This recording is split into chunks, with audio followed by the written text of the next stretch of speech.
love, it's me D and welcome to my mini vlog.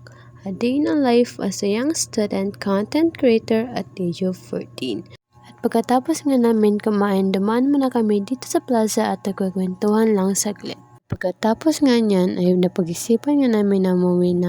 At may nadaanan kaming gulayan at pumasok nga sa isipan ko na bumili ng pipino at binilihan nga ako ng jowa ko.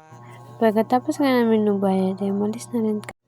At habang naglakad kami, may naalala ko kung saan yung clip ko at nakikipag-away pa nga ako kasi sabi ko sa kanya kung saan niya nilagay.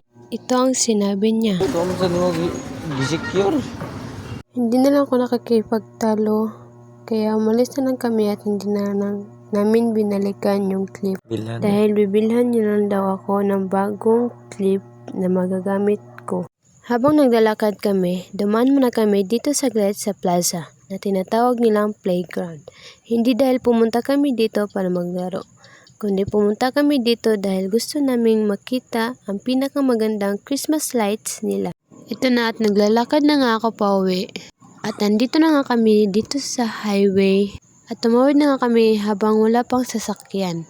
At ito na nga, nakatawid na nga kami at malapit na nga kami sa aming destination kung saan kami pupunta. At tamang-tamang video lang sa daan. Ipapakita ko nga sa inyo kung gaano kalaki ang binili namin. Ito na nga yung last tawid ko. At ito na nga, nakarating na nga kami dito sa aming destination na paroroonan. Then voila, nakarating na din kami. At yun na lang nga for today's video. Thank you for watching.